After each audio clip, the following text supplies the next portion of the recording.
لا إله إلا الله. السلام عليكم ورحمة الله وبركاته. உடுமலை மடத்துக்குளம் வட்டார ஜமாத்துலமா சபையின் பூர்வீக பள்ளிவாசலும் இணைந்து ஏற்பாடு செய்திருக்கிற சையத் ஈசா ஃபைசி ஹசரத் அவர்களின் நினைவேந்தல் நிகழ்ச்சி தொடரின் இந்த அமர்விற்கு தலைமை வகிக்கிற மரியாதைக்குரிய திருப்பூர் மாவட்ட ஜமாத்துலமா சபையினுடைய தலைவர் அப்துல்லா அன்வாரி ஹசரத் அவர்களே, இந்த நிகழ்ச்சியில் எனக்கு பின்னால் ஒரு பெரும் சிறப்புரை ஆற்ற இருக்கிற எங்கள் பேரன்பிற்கும் பெரும் மதிப்பிற்கும் உரிய தமிழ்நாடு ஜமாத்துலமா சபையினுடைய தலைவர் மரியாதைக்குரிய ஹாஜா ஹசரத் அவர்களே, மேடையிலும் மேடைக்கு கீழேயும் இந்த நிகழ்ச்சியை கண்ணியப்படுத்துகிற வகையில் வந்து அமர்ந்திருக்கிற சங்கை மிகு ஆலிம் பெருமக்களே,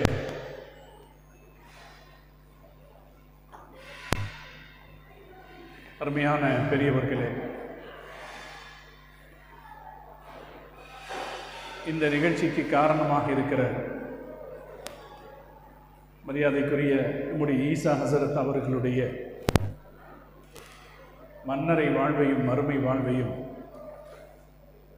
பெரும் சிறப்பிற்குரியதாக அல்லாஹ் ஆக்கியர் புரிவானாக. ஒரு சிறப்பான வாழ்க்கை வாழ்ந்து மறைந்த அவர்களுடைய வாழ்க்கையிலிருந்து நல்ல பாடங்களையும் படிப்பினைகளையும் பெற்றுக்கொள்கிற, அதன்படி நடந்தொழுகிற தௌஃபீக்கை அல்லாஹ் நம் அனைவருக்கும் தந்த புரிவானாக. நான் ஆரம்பத்தில் இந்த நிகழ்ச்சிக்கு ஏற்பாடு செய்திருக்கிற வட்டார ஜமாத்துலமா சபையையும் பூர்வீகம் மஸ்ஜிதையும் மனமாற பாராட்டுகிறேன். மிகச்சரியான உடனடியாக இந்த சிறப்பான நிகழ்வுக்கு நீங்கள் ஏற்பாடு செய்திருக்கிறீர்கள். காலம் கடந்து போகிற போது சில விஷயங்களை நாம் செயல்படுத்துவது நின்று போய்விடும் அல்லது நடக்காமல் போய்விடும். எனவே உரிய காலத்தில் அதற்கான ஏற்பாடுகளை செய்வது என்பது ரொம்ப பொருத்தமான ஒரு விஷயம். எனவே இந்த ரெண்டு ஏற்பாட்டாளர்களையும் நான் மனதார பாராட்டுகிறேன். அவர்களது இந்த முயற்சியை அல்லாஹ் கபூல் செய்வானாக. அவர்களுக்கு அல்லாஹ் சிறப்பான நற்கூலியை தந்தல் புரிவானாக.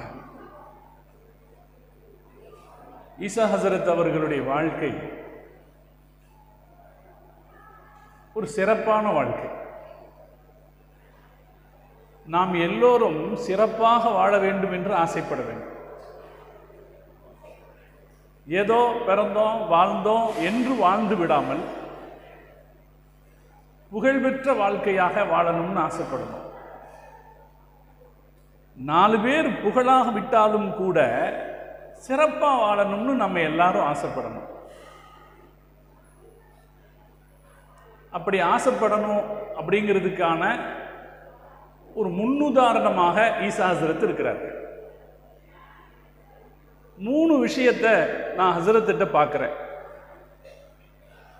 முதலாவது, சுமார் 82 வயசு வாழ்ந்தாங்க. இது ஒரு மனித வாழ்க்கையை நிறைவு செய்கிற விஷயம். திருக்குர்ஆனில் முஹம்மது ரசூலுல்லாஹி ஸல்லல்லாஹு அலைஹி வஸல்லம் அவர்களுடைய வாழ்க்கை வரலாறுகளில் அர்தலுல் உமர், தள்ளாத முதுமை என்ற ஒரு வார்த்தை இருக்கிறது. ஸல்லல்லாஹு அலைஹி வஸல்லம் அவர்கள் அல்லாஹ்விடத்திலே கையேந்தி துஆ செய்கிற பிரார்த்தனைகளில் ஒன்று, அல்லாஹும்ம இன்னி அஊது பிக்க மின் அன் உரத்த இலா அர்தலில் உமர். யா அல்லாஹ், தள்ளாத வாழ்க்கைக்கு என்னை கொண்டு சென்று விடாதே என்று துஆ செய்வார்கள். அந்த பிரார்த்தனை தான் பெருமானாரை 63 வயதிலேயே அல்லாவை நோக்கி செல்ல வைத்து விட்டது என்றும் சொல்வதுண்டு வரலாற்று ஆய்வாளர்கள். தள்ளாத முதுமை என்ன என்பதற்கு விளக்கம் சொல்லுகிற போது சுஃபியானு சௌரி ரஹ்மத்துல்லாஹி அலைஹி அவர்கள் சொல்வார்கள் 80 வயசு. 80 வயசு ஒரு மனிதர் வாழ்ந்துட்டா அது ஒரு சிறப்பான வாழ்க்கை தான், ஒரு கம்ப்ளீட் லைஃப். அருமை சகோதரர் யூசுப் ஹசரத் அவர்கள், ஹசரத் அவங்க ஹாஸ்பிட்டல் இருக்காங்க அப்படின்னு செய்தி சொல்லும் போது எனக்கு அது ஒரு கவலையாக இருந்தாலும் ஒரு கம்ப்ளீட்னஸ்னுடைய அறிகுறியை அதில் நான் உணர்ந்தேன். ஹசரத் ஒரு வக்து கூட கலா ஆகல, அவங்களுக்கு நினைவிருந்து. இஷா மக்ரிப் அவங்க தொலை வச்சிருக்காங்க, அது அவங்களுடைய தொலை வைக்கிற நேரம். இஷா தொழுகைக்கு பின்ன அடுத்த ஃபஜ்ருக்குள்ள அவர்கள் நினைவிழந்து விட்டார்.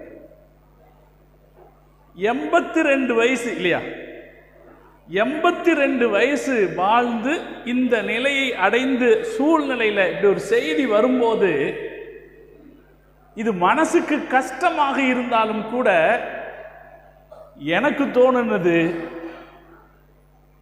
வாழ்க்கையில சில பேர் சொல்லுவாங்களா இல்லையா, படுக்கையில கடந்து சிரமப்பட்டு இதெல்லாம் இல்லாம நினைவிழந்தார்கள் அப்படின்னு ஒரு வார்த்தையை சொன்னார். அந்த வார்த்தை எனக்கு சொன்னது ஹசரத் ஒரு கம்ப்ளீட்னஸ் நோக்கி போயிட்டாங்க என்ற செய்தி எனக்கு சொன்னது. அப்ப ஹசரத்தினுடைய வாழ்க்கையில் இருக்கிற சிறப்பு இது ஒரு சிறப்பு இல்லைங்களா? அவங்க நினைவிழக்கிறதுக்கு முந்தின வக்து வரைக்குமான தொழுகையை தொழுதுட்டாங்க அப்படிங்கிறது, 82 வயசு வாழ்ந்தாங்கிறதும் நினைவிழப்பதற்கு முந்தைய இஷா வரைக்குமான தொழுகையை அவங்க தொழுதுட்டாங்கிறதும் கேட்டதுக்கு ஒருவேளை அவங்க தஹஜ்ஜுது வேணுமானால் தவறி போயிருக்கலாம்னு சொன்னாங்க. அந்த இஷா வரைக்கும் அவர்கள் தொழுது விட்டார்கள் என்கிற போது ஹசரத்தினுடைய வாழ்க்கை ஒரு கம்ப்ளீட்னஸ் வாழ்க்கையாக அமைந்து விடுகிறது. 82 வயசு தள்ளாத பருமை என்று குறிப்பிடுகிற போது அதுல நாம கவனிப்பதற்கு ஒரு பாடம் இருக்கிறது. இப்பெல்லாம் 55 வயசு கடந்துட்டாலே வாழ்க்கையை கொண்டு போறது கஷ்டமா இருக்கு. உடல் உபாதைகள் பலது வந்துருது, நினைவு இருக்க மாட்டேங்குது, குடும்பத்திலையும் சமூகத்திலையும் மதிப்பு கிடைக்க மாட்டேங்குது. இப்படி பல பிரச்சனைகள் ஒரு 55 வயசுக்கு மேலேயே வந்துருது. அதில் அவர்கள் 82 வயசு வரைக்கும் வாழ்கிற போது மிகச் சிறப்பான நினைவாற்றலோடு இருந்தார்கள். குர்ஆனிலே அல்லாஹ் சொல்லுவான், நமக்கெல்லாம் பயமுறுத்துற ஒரு வாசகம் யாசீன் சூராவிலே இருக்கிறது. வமன் நுஅம்மிருஹு நுனக்கிஸ்ஹு ஃபில் ஹல்க். யாருக்கு நான் வயசை அதிகமாக கொடுக்கிறனோ அவர்களை படைப்பில் புரட்டி போடுவேன் என்று அல்லாஹ் சொல்கிறார். அப்படின்னா என்ன அர்த்தம்? படைப்பில் புரட்டி போடுவோம்னா என்ன அர்த்தம்? மனுஷனை அல்லாஹ் ரொம்ப பலவீனமானவனா படைக்கிறான். உலகத்துல மனுஷனை மாதிரி பலவீனமான குழந்தை வேற எதுவும் இல்லை. பிறக்கிற போது நமது பார்வை திறன் குறைவாக இருக்கிறது, செவித்திறன் குறைவாக இருக்கிறது, நமது கைகளுக்கும் கால்களுக்குமான சக்தி குறைவாக இருக்கிறது, நமது செயல்களை நாமே செய்து கொள்ள முடியாத பலவீனமானவர்களாக இருக்கிறோம். வயசு ஆக ஆக கொஞ்சம் கொஞ்சமா பலம் வருது, கண்ணுக்கு காதுக்கு உடம்புக்குன்னு பலம் வருது. 40 வயசு ஆகும் போது முதல்ல அல்லாஹ் கண்ணுல கை வைக்கிறான் இல்லைங்களா? நீங்க கண்ணாடி போடுறதுக்கு செக் பண்ண போனீங்கன்னா படிக்கிறதுக்கு ஒரு அட்டை கொடுப்பானா இல்லைங்களா? அந்த அட்டையில் என்ன போட்டிருப்பான்? உங்களுக்கு 40 வயது ஆகிவிட்டதா என்றால் உங்களுக்கு சாலேஸ்வரம் வந்து விட்டதுன்னு பொருள்னு போட்டிருப்பான். பார்த்துருக்கீங்களா? இப்போ 40 வயசு ஆகும்போது முதல்ல அல்லாஹ் கையை வைக்கிறது கண்ணுல. அதுக்கப்புறம் கொஞ்சம் கொஞ்சமா நம்முடைய கண் பார்வை குறைந்து, காது கேட்கிற திறன் இழந்து, உடல் அதன் சக்திகளை குறைத்து, நமது செயலை நமது காரியங்களை நாமே பார்த்து கொள்ள முடியாத ஒரு சூழ்நிலை வருது, உருவாக்குது. அல்லாஹ் சொல்றான், நான் இப்படி செய்வேன்னு. திருக்குர்ஆனுடைய அறிஞர்கள் இந்த வசனத்துக்கு விளக்கம் சொல்லும் போது ஒரு செய்தி சொல்றாங்க. இந்த ஆயத்தில் எல்லாம் அல்லாஹ் என்ன சொல்ல வர்றான், இந்த உலகம் நிரந்தரமானதல்ல என்பதை அல்லாஹ் சொல்ல வருகிறார். இந்த உலகம் நிரந்தரம் அல்லப்பா, இது மாறிக்கிட்டே இருக்கும்னு அல்லாஹ் சொல்ல வர்றான். அதனால வயது முதிர்ந்து போகிற போது என்ன வரும்னா, நமது உடல் திறனில், செயல் திறனில், சிந்திக்கும் திறனில் பலவீனம் ஏற்படும். ஆனால் திருக்குர்ஆனுடைய அறிஞர்கள் சொல்வார்கள், இந்த பலவீனத்திலிருந்து தப்பிப்பதற்கு ஒரு வழி இருக்கிறது. என்ன வழினா, குர்ஆன் ஓதிக்கொண்டு வருவது. முஃப்தி முகமது ஷஃபி சாஹிப் அவர்களுடைய மஆரிஃபுல் குர்ஆன் என்கிற தஃப்சீரிலே இந்த செய்தியை சொல்வார். நம்ம எல்லாருக்கும் பாடம். ஏன்னா இன்னைக்கு இருக்கிற பெரிய பிரச்சனையாக அறிஞர்கள் குறிப்பிடுவது, சிந்தனையாளர்கள் ஆய்வு செய்வது, வயசான காலத்தை எப்படி சமாளிக்கிறதுங்கிறதான். நான் அதிகமாக நினைக்கிறது உண்டு, ஆலிம்களுக்கு கூட 50 வயசுக்கு மேலே எப்படி வாழ்றது, வாழ்க்கையை நாம் உற்சாகமாக வச்சுக்கிறதுங்கிறதுக்கு சில வழிகள் சொல்லி கொடுக்கணும். எப்படி உற்சாகமாக வச்சுக்கிறது 50 வயசுக்கு மேலே? முஃப்தி ஷஃபி சாஹிப் சொல்கிறார்கள், நீங்கள் தொடர்ந்து குர்ஆன் ஓதுபவர்களாக இருந்தால் இந்த பிரச்சனையிலிருந்து தப்பிக்கலாம். எந்த பிரச்சனை? வயது முதிர்ச்சி ஏற்படுகிற போது என்ன பலவீனம் ஏற்படும் என்று அல்லாஹ் சொல்லுவானோ அந்த பிரச்சனையிலிருந்து தப்பிக்கலாம். நான் சின்ன சில உதாரணங்களை சொல்றேன். உஸ்மான் ரலியல்லாஹு தஆலா அன்ஹு குர்ஆன் அதிகமா ஓதுற பழக்கமுடையவங்க. சஹாபாக்கள்லயே குர்ஆன் அதிகமா ஓதுற பழக்கமுடையவங்க. ரமலான் மாசத்துல அவங்க ஓதுற குர்ஆன் வரலாற்று சிறப்பு வாய்ந்தது. குர்ஆனை ஓதிக்கொண்டிருக்கிற போதுதான் அவர்கள் கொலை செய்யப்பட்டார்கள் என்கிற வரலாறு எல்லாருக்கும் தெரியும்.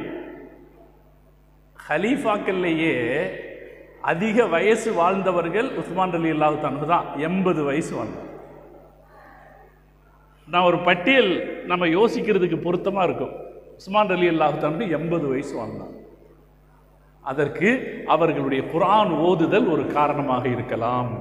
80 வயசு வாழ்ந்தார்கள் என்பது மாத்திரம் அல்ல. உஸ்மான் ரலியல்லாஹு வயசு வாழ்ந்துடலாங்க, 80 வயசு இல்லை. இப்போ கூட 111 வயசுல ரஷ்யாவில் ஒரு முஸ்லீம் இருக்கிறார் அப்படின்னு சொல்றாங்க. உலகத்திலேயே பெரிய வயசான முஸ்லீம் ஒருத்தர் ரஷ்யாவில் இருக்காரு. வயசு வாழ்ந்து விடுவதல்ல, திடகாத்திரத்தோடும் சிந்தனை திறனோடும் வாழ்வது. அல்லாஹ் சொல்றானே, இந்த பாதிப்புக்கு உள்ளாகாமல் வாழ்வது. உஸ்மான் ரலியல்லாஹு தன்னுடைய வரலாறு ஆச்சரியப்படுத்தும் பல வகையில். 80 வயதில் பல லட்சம் கிலோமீட்டர்களை ஆட்சி செய்கிற அரசராக இருக்கிறார்கள். தீர்மானம் மிக்க அரசராக இருக்கிறார்கள்.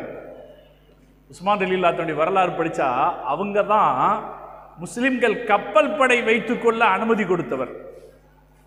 உமர் ரலியல்லாஹு தஆலா அனுமதி கொடுக்கல, கப்பல் படை வச்சுக்க அனுமதி கொடுக்கல. ஏன்னா உமர் ரலியல்லாஹு தஆலா கடலையே பார்த்ததில்லை, கடல் எப்படி இருக்குன்னு பார்த்ததில்லை. கடல்ல பயணம் செய்யட்டுமா அப்படின்னு முஆவியா ரலியல்லாஹு தஆலா அவங்க கடிதம் எழுதினாங்க. கடல்ல போகட்டுமா அப்படின்னு கேட்டாங்க. இஸ்லாமிய படை கடல்ல போகட்டுமா? அப்போ உமர் ரலியல்லாஹு தஆலா அவருக்கு சொல்றாங்க, கடலா? அது எப்படி இருக்கும்? சிஃப்லியல் பஹர், கடல்னா என்னன்னு சொல்லுங்க. அவர் ஒரு கடிதம் எழுதினார். ஹல்குன் கபீருன் எர்கபுஹு ஹல்குன் சகீருன். அது ஒரு பெரிய படை. கடலை எப்படிங்க விமர்சனம் பண்றது? கடலை பார்க்காத ஒரு ஆளுக்கு கடலை எப்படி சொல்றது? அவர் சொன்னார், அருமையான வார்த்தை. அது ஒரு பெரிய அல்லாஹ்வுடைய படைப்பு. அதில் மனிதன் பயணம் செய்கிறான் குச்சியில் புழு பயணிப்பதை போல. குச்சியில புழு எப்படிங்க பயணிக்கு? இப்படி இப்படி ஏறி இறங்கித்தானே பயணம். அது மாதிரி பயணம் செய்யறான். அதுல பயணம் பண்ணா திரும்பி வர்றதுக்கு உத்தரவாதம் இல்லை அப்படின்னு அவர் எழுதினார். உமர் ரலியல்லாஹு தஆலா அப்படியா, அப்படின்னா வேணான்ட்டாங்க. அதனால் தான் உமர் ரலியல்லாஹு தஆலாவுடைய காலத்தில் இஸ்லாமிய பேரரசு என்பது கண்டம் தாண்டி பரவவில்லை. இல்லைன்னா உமர் ரலியல்லாஹு தஆலாவுடைய காலத்திலேயே போயிருக்கும், ஆப்பிரிக்காவுக்கு அப்பாலும் இஸ்லாம் போயிருக்கும். அவர் தயங்கியதற்கு உஸ்மான் ரலியல்லாஹு தஆலா அவர்கள் அனுமதி கொடுத்தார். சரி, நீங்க அது சாதாரணமான விஷயம் அல்ல, ஒரு பெரிய முடிவு. ஏன்னா கப்பல் படை அப்படிங்கிறது அன்றைக்கு இருந்த ரோம பேரரசிடத்திலே மாத்திரம் இருந்தது. கப்பல் படை வைத்துக் கொள்ள அனுமதி கொடுத்தார்கள். அந்த அனுமதியின் காரணத்தினால் தான் முஸ்லிம்கள் சைப்ரஸை கைப்பற்றினார்கள், அசர்பைஜானை கைப்பற்றினார்கள். இன்றைக்கு அசர்பைஜான் ஒரு முஸ்லிம் ஊர். இதெல்லாம் முஸ்லிம்கள் கைப்பற்றினதுக்கு காரணம் உஸ்மான் ரலியல்லாஹு தஆலா கொடுத்த அனுமதி. இப்படி உஸ்மான் ரலியல்லாஹு தஆலா அவங்க செய்த பல காரியங்கள் இருக்கு. இப்போ மஸ்ஜிது நபவி பள்ளிவாசலை அலங்காரம் பண்ணது அவங்க தான், விரிவாக்கம் பண்ணதும் அலங்காரம் பண்ணதும் அவங்க தான். பல காரியங்கள் இதெல்லாம் எப்போ செய்கிறாங்க? 70 வயசுக்கு மேலே செய்கிறாங்க. அவங்க 13 வருஷம் அதிகாரத்தில் இருக்காங்க. இந்த 13 வருஷங்கிறது அவங்களுக்கு அவங்களுடைய 60 வயசை கடந்து 70வது வயசுகளில் இந்த வேலையை செய்கிறாங்க. அப்படி செய்யணும்னா ஒரு தெளிவான சிந்தனை திறன் இருக்கணுமா இல்லைங்களா? அப்போ இன்னும் நிறைய செய்திகள் இருக்கு அவங்களுடைய திறமையை பற்றி பேசுறதுக்கு. பல பேர் உஸ்மான் ரலியல்லாஹு தஆலா அன்ஹுன்னு சொன்ன உடனே அவர் ரொம்ப பணிவானவர், கனிவானவர், இது மட்டுமே பேசிட்டு போகிறோம். அதுக்கு மேலே அவர்களுடைய திறனை பார்ப்பதற்கு பல விஷயம் இருக்கு. அவங்க 80 வயசு வரைக்கும் வாழ்ந்தாங்க. அது எப்படி வாழ்ந்தாங்கன்னா சிந்தனை திறனோடும் உடல் திறனோடும் வாழ்ந்தார்கள். காரணத்தை தேடி பார்த்தீர்கள்னா அவர் எப்படி இருந்தார்? குர்ஆன் அதிகமாக ஓதுறவராக இருந்தார். நான் இன்னொருத்தரை மட்டும் சொல்றேன். இன்னொருத்தர் இந்த வகையில் உலகத்தை ஆச்சரியப்படுத்தின நபர் அவுரங்கசீப். முகலாய மன்னர்களில் சக்கரவர்த்தியாக இருந்த அவுரங்கசீப் நம்ம நாட்டை ஒரு பெரிய நாடாக கட்டி ஆண்ட ஒரே அரசர். காபூலிலிருந்து செங்கல்பட்டு வரைக்கும் ஆட்சி செய்தவர். அப்படின்னா யோசிச்சு பாருங்க எவ்வளவு பெரிய நாடு. ஆப்கானிஸ்தான், பாகிஸ்தான், பங்களாதேஷ், அதோட எது வரைக்கும் செங்கல்பட்டு வரைக்கும் ஆட்சி செய்தவர் அவுரங்கசீப். எத்தனை வருஷம் ஆட்சி செய்திருக்காரு? இன்னைக்கு சில பேர் அவுரங்கசீப்பை குறைச்சி பேசுறான், கேலி பேசுறான், விவரம் தெரியாதவன். 60 வருஷம் ஆட்சி செய்திருக்கிறார். அவர் ஆட்சியில் இருந்த அதிகாரத்தில் இருந்த வருடங்கள் மட்டும் 60. அவர் 88 வயசு வரைக்கும் வாழ்ந்திருக்கிறார். நான் ஒன்னே ஒன்று சொல்லுவேன், நீங்க உங்க கையில் இருக்கிற போன்ல அவுரங்கசீப்னு அடிச்சு பாருங்க, அவர் குர்ஆன் ஓதிக்கிட்டு இருக்கிற மாதிரி போட்டோ தான் வரும். பல போட்டோக்கள் வரும், அவர் குர்ஆன் ஓதிக்கிட்டு இருக்கிற மாதிரி போட்டோ தான் வரும். காரணம் என்ன? அவர் அதிகம் குர்ஆன் ஓதுபவராக இருந்தார். போர்க்களங்களில் யானையின் நிழலுக்கு கீழ் உட்கார்ந்து குர்ஆன் ஓதுவார் என்று வரலாறு சொல்கிறது. அப்ப அந்த குணம் என்ன செய்யுதுன்னா, நம்ம வயதாகும் போது நம்மளுடைய வாழ்க்கையை நிதானப்படுத்துது. நான் அந்த குணத்தை நம்ம ஈசா ஹசரத்துட்டையும் பார்த்தேன். ஹசரத்துக்கு 80 வயசுன்னு சொன்னா யாரும் நம்ப மாட்டாங்க இல்லையா? நம்ப மாட்டாங்க. எங்கேயும் பஸ்ஸில் போயிடுவாங்க, எங்கேயும் தொடர்ந்து பஸ்ஸில் போயிடுவாங்க. பின்னாட்கள்ல தான் யாராவது ஒரு ஆளை தொலைக்கி கூப்பிட்டுக்கிட்டாங்க, இல்லைன்னா பஸ்ஸில் போயிடுவாங்க. ஹசரத்துட்ட குர்ஆன் ஓதுகிற பழக்கம் இருந்தது போல இப்போதும் நான் சொல்லுகிறேன், வயதான எல்லோருக்கும் பொருந்தும். படிப்பவராகவும் இருந்தார். கரெக்ட் தானா? ஹசரத்து படிச்சுக்கிட்டே இருப்பாங்க இல்லையா? நான் கட்டுரை எழுதுகிற காலங்களில் கட்டுரைக்கு கிடைக்கிற முதல் விமர்சகர்கள் ஒருத்தர் ஹசரத் இருந்தாங்க. அதுக்கு அப்புறமும் பின்னாடி இப்பெல்லாம் ஸ்மார்ட் போன் வந்த பிறகும் கூட படிப்பவராக இருந்தாங்க ஹசரத். எந்த அப்டேட்டா இருந்தாங்க. வாழ்க்கையில சோம்பல் இல்லாமல் வாழ்வதற்கான வழிகளில் ஒன்று அப்டேட்டடாக இருக்கிறது. குர்ஆன் ஓதுறது, நிறைய விஷயங்களை படிச்சுக்கிட்டு இருக்கிறது, அப்டேட்டடாக இருப்பது நம்மளுடைய முதுமையை உணர முடியாமல் நம்மை செய்யும். முதுமை வராமல் வாழ்வதற்கான வழி செய்யும். நம்ம ஈசா ஹசரத்திட்ட நாம் பார்த்த ஒரு பெரிய குணம், அவங்க 82 வயசு வரைக்கும் வாழ்ந்தாங்க. சிறப்பான ஒரு வாழ்க்கை வாழ்ந்தாங்க, மதிப்பான வாழ்க்கை வாழ்ந்தாங்க. அந்த வாழ்க்கை அப்படி சிறப்பாக இருக்கிறதுக்கு ஒரு காரணம், அவங்க குர்ஆன் அதிகமாக ஓதுறவராக இருந்தாங்க, படிப்பாளியாக இருந்தாங்க. அதனாலே முதுமையை சமாளிப்பதற்கான வழிகளில் ஒன்று குர்ஆன் ஓதுறது, அது சார்ந்து படிப்பது. இது ஒரு வழி. ஈசா ஹசரத்துக்கிட்ட நம்ம பார்த்த 2வது ஒரு பெரிய விஷயம், வாழ்க்கையை சிறப்பானதாக காட்டுற ஒரு பெரிய விஷயம் ஜனாசாவுக்கு நல்ல கூட்டம் வர்றது. ஒரு மனுஷ வாழ்க்கையை சிறப்பானதாக்குறதுல ஒரு அம்சம் ஜனாசாவுக்கு நல்ல கூட்டம். ஹதீஸுகள் என்ன சொல்லுதுன்னா, சஹீஹுல் புகாரியினுடைய ஹதீஸ் என்ன சொல்லுதுன்னா, ஒரு ஆளை 4 பேர் பாராட்டிட்டாலே நல்லவர்னு சொல்லுது இல்லையா? ஹஸரத் உமர் ரலியல்லாஹு தஆலா அன்ஹுடைய ஹதீஸ் புகாரியில் வரும். ஒரு காலத்தில் மதீனாலே ஒரு நோய் வந்தபோது நிறைய பேர் இறந்து போனாங்க. எந்த அளவுக்குன்னா, ஒரு சபையில் உட்கார்ந்துருந்தா ஒருத்தர் மாற்றி ஒருத்தருடைய ஜனாசா வந்துக்கிட்டே இருக்குமா. உமர் ரலியல்லாஹு அன்ஹு உட்கார்ந்துருக்காங்க, ஒரு ஜனாசா போகுது, மக்கள்லாம் அவரை பாராட்டுறாங்க. அப்போ உமர் ரலியல்லாஹு அன்ஹு சொன்னாங்க வஜபத்.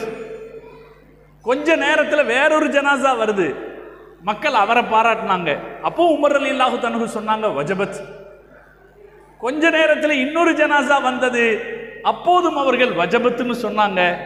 சஹாபாக்கள் கேட்டாங்க, கூட இருந்தவங்க, என்ன இப்படி சொல்றீங்களே, இதுக்கு என்ன அர்த்தம்? உமர் ரலியல்லாஹு அன்ஹு சொன்னாங்க, நபி ஸல்லல்லாஹு அலைஹி வஸல்லம் செய்ததை நானும் செஞ்சேன். நபி ஸல்லல்லாஹு அலைஹி வஸல்லம் அவர்கள் சொன்னார்கள், உங்களில் ஒருவரை 4 பேர் நல்லவர்கள் என்று பாராட்டி விட்டால் வஜபத் லஹுல் ஜன்னா, அவருக்கு சொர்க்கம் வாஜிபாகி விட்டதுன்னு சொன்னாங்க. இப்ப இவரெல்லாம் போகும்போது நீங்க அவரை பாராட்டினீங்களே அப்படின்னா அவருக்கு சொர்க்கம் நிச்சயமா கிடைக்கும், அதனால நான் அந்த வஜபத்தை சொன்னேன்னா. இப்ப சஹாபாக்கள் ரசூலுல்லாஹ்ட்ட கேட்டாங்க, யா ரசூலுல்லாஹ் 4 பேர் பாராட்டல, 3 பேர் தான் பாராட்டினாங்க அப்படின்னா, 3 பேர் பாராட்டினாலும் அப்படித்தான். சஹாபாக்கள் திருப்பி கேட்டாங்க, யா ரசூலுல்லாஹ் ஒருத்தரை 2 பேர் தான் பாராட்டினாங்க அப்படின்னா, 2 பேர் பாராட்டினாலும் அப்படித்தான். உமர் ரலியல்லாஹு அன்ஹு சொல்றாங்க, நாங்க ரசூலுல்லாஹ்ட்ட ஒருத்தர் பாராட்டினால் என்று கேட்கவில்லை, விட்டுட்டோம். இப்ப 4 பேர் பாராட்டினால் அவர் சொர்க்கவாசினா யோசிச்சு பாருங்க, ஈசா ஹஸரத்தை பாராட்டுறதுக்கு எத்தனை பேர்? இந்த ஊரை விட்டு அனுப்ப மாட்டோம்னு சொல்லி நின்னவங்க எத்தனை பேர்? இந்த ஊரை விட்டு அனுப்ப மாட்டோம்னு சொல்லி நின்னவங்க எத்தனை பேர்? ஒரு மனித வாழ்க்கையை சிறப்பானதாக ஆக்குறது ஜனாசா. ஒருத்தன் சொல்லுவான் இங்கிலீஷ்ல, உனக்காக சவப்பெட்டி தயாரிக்கிறவன் கூட அழ வேண்டும். யார் மௌத்தானாலும் கபர்ஸ்தான்ல கபர் வெட்டுறவருக்கு சந்தோஷமா இருக்கும், அப்படித்தானே? யாராவது மௌத்தானா எல்லாருக்கும் துக்கமா இருந்தாலும் கபர் வெட்டுறவருக்கு சந்தோஷம், காரணம் அவருக்கு வருமானம். ஒரு இங்கிலீஷ்காரன் சொன்னா, உன் வாழ்க்கை எப்படி இருக்கணும்னா, உனக்காக சவப்பெட்டி தயாரிப்பவன் கூட அழ வேணும்னா. ஹஸரத் ஈசா ஹஸரத் அவங்களுடைய வாழ்க்கை அப்படி இருந்ததா இல்லைங்களா? அது ஒரு வாழ்க்கையை சிறப்பான வாழ்க்கை அப்படிங்கிற நிலைக்கு எடுத்து சொல்வது. உலகத்தில் மிகச்சிறப்பாக வாழ்ந்த பல பேருடைய வாழ்க்கைக்கு எடுத்துக்காட்டே என்னன்னா, அவங்க ஜனாசாவுக்கு கூடின கூட்டம். நம்ம வரலாற்றில் நிறைய பேரை பார்க்கலாம். இமாம் அஹ்மது பின் ஹம்பல் ரஹ்மத்துல்லாஹி அலைஹி வரலாற்றில் குறிப்பிடத்தகுந்த அளவுக்கு அவருடைய ஜனாசாவை தேடி 2 மாசமாக மக்கள் வந்து கொண்டே இருந்தார்கள். அவர் மௌத்தாயிட்டார்னு செய்தி கேட்டு 2 மாசமாக மக்கள் வந்து கொண்டே இருந்தார்கள் என்று வரலாறு சொல்கிறது. எங்களை உருவாக்கிய வேலூர் அல் பாக்கியாத்து சாலிஹாத் அரபு கல்லூரியினுடைய நிறுவனர் அண்ணல் ஆலா ஹஸரத் அவர்கள், அவங்க வஃபாத்தான போது அந்த ஜனாசாவில் நடத்துறதுக்கு, அவங்க அடக்கம் செய்யப்பட்டது மதரசா வாசல்ல, ஆனா தொழுகை மதரசா பள்ளியில நடக்கல, வேலூர்ல இருந்த கோட்டை மைதானத்தில் தான் தொழுகை நடந்தது. காரணம், மக்கள் கூட்டத்தை அங்கதான் வச்சு தொழ வைக்க முடியும்னு கோட்டை மைதானத்தில் கொண்டு வந்து வைத்து ஹஸரத்துக்கு ஜனாசா தொழுகை நடத்திட்டு போனாங்கன்னு. இப்ப நம்ம ஆசைப்படணுங்க, நம்ம ஜனாசால ஒரு 4 பேர் நல்லவங்க வந்து கலந்துக்கிட்டு துவா செய்யணும். ஹஸரத்தினுடைய வாழ்க்கையை சிறப்பாக்கிய அம்சங்கள்ல இது ஒன்று. அல்லாஹ் ஹஸரத் அவர்களுடைய வாழ்க்கையை அப்படி சிறப்பானதாக ஆக்கி வச்சான். 3வது ஹஸரத்துடைய வாழ்க்கையை சிறப்பாக்கின அம்சம், அல்லாஹ் தஆலா அவருடைய பணியை தொடர்ந்து எடுத்து செல்கிற சந்ததிகளை அல்லாஹ் கொடுத்தான். இதுவும் நம்ம ஆசைப்பட வேண்டிய விஷயம். நபிமார்கள் எதன் அடிப்படையில் சிறப்பு பெறுவார்கள்? நபிமார்கள்லேயே ரொம்ப சிறந்தவர்னு யாக்கூப் அலைஹிஸ்ஸலாத்தை சொல்லுவாங்க. காரணம், யாக்கூப் என்கிற தந்தையிலிருந்து பிறந்த பிள்ளைகள், பேரப்பிள்ளைகள் பலர் நபிமார்களாக இருந்தார். அப்ப நாம என்ன வாழ்க்கை வாழ்ந்தோமோ அந்த வாழ்க்கையை எடுத்து சொல்லுகிற பிள்ளைகள் அவரின் சிறப்புக்கு அடையாளம். நான் யூசுப் ஹஸ்ரத்திட்ட சொன்னேன், நீங்க இந்த பள்ளிவாசல்ல ஹஸ்ரத்து தொலை வச்ச பள்ளிவாசல்ல இமாமா சேர்ந்திருக்கிறது உங்களுக்கு சிறப்பு, பள்ளிவாசலுக்கு சிறப்புங்கிறத விட ஹஸ்ரத்தினுடைய பெருமைக்கு அது ஒரு சாட்சி. அவர் மகன் அவர் வேலையை செய்கிறாரு. அப்படி ஒரு வாழ்க்கை எல்லோருக்கும் கிடைக்கணும். நாம யாரா இருந்தாலும் சரி, நாம் வள்ளலாக இருந்தால், கொடுக்கிறவராக இருந்தால், நாம் பிள்ளைகள் கொடுக்கிறவராக வர வேண்டும். நாம் அறிஞராக இருந்தால் நமது பிள்ளைகள் அறிஞர்களாக வர வேண்டும். நாம் தொழில்நுட்பம் தெரிந்தவர்களாக இருந்தால் நமது பிள்ளைகள் தொழில்நுட்பம் தெரிந்தவர்களாக வர வேண்டும். அது ஒரு மனித வாழ்க்கை சிறப்படைவதனுடைய அடையாளம். இப்படி 3 விஷயத்தை வச்சு பார்க்கும்போது அல்லாஹ் நம்ம ஹஸ்ரத் அவங்களுக்கு ஒரு சிறப்பான வாழ்க்கையை கொடுத்தான். ஒரு கம்ப்ளீட் லைஃப் வாழ்ந்தாங்க, குறையில்லாத ஒரு கம்ப்ளீட் லைஃப் ஹஸ்ரத் வாழ்ந்தாங்க. அந்த வாழ்க்கையில் மரணத்திற்கு பிறகும் புகழப்படுகிற ஒரு வாழ்க்கை அல்லாஹ் கொடுத்தான்.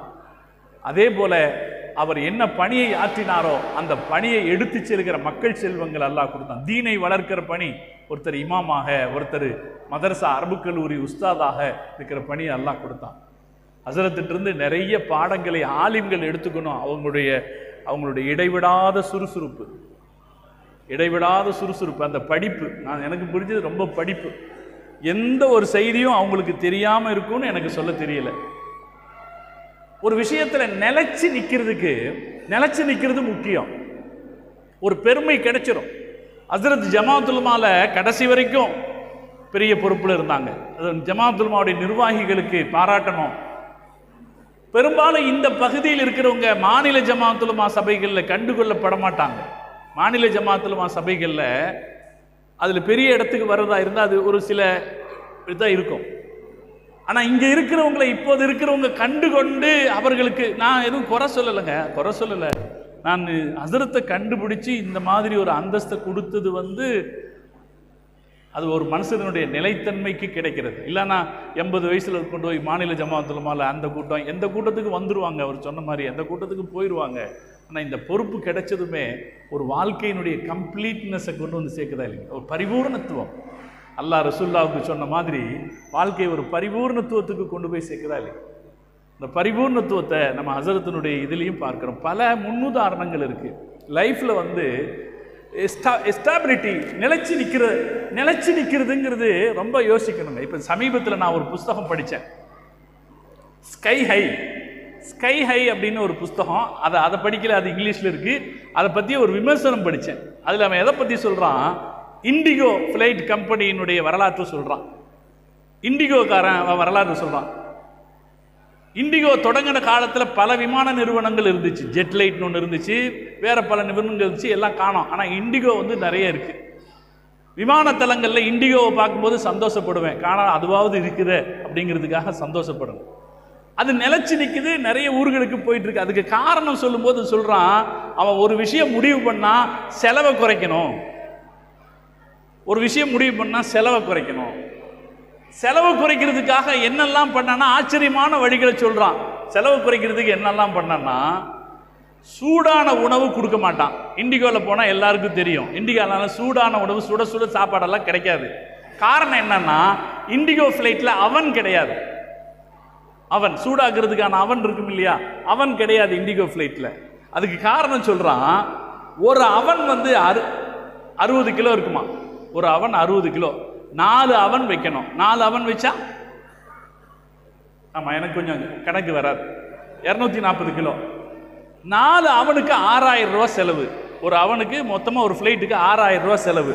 மொத்தம் 7 லட்சம் ஃப்ளைட் இருக்கான். அதாவது போக்குவரத்தில் கணிக்கும் போது 7 லட்சம் ஃப்ளைட்டு.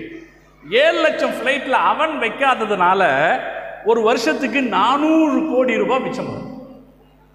ஒரு சின்ன ஒரு புஸ்தகத்திலிருந்து கிடைச்ச தகவல். எதுக்கு சொல்கிறேன், ஒரு நிறுவனம் ஜெயிச்சு நிலைச்சு நிற்கிறதுக்கு சில காரணங்கள் இருக்குன்னு கண்டுபிடிச்சு சொல்லும்போது அதில் நமக்கு ஒரு இன்ட்ரெஸ்ட் ஏற்படுதா இல்லையா? அப்படி ஈசா ஹஸ்ரத்தை ஆய்வு செய்யணும்.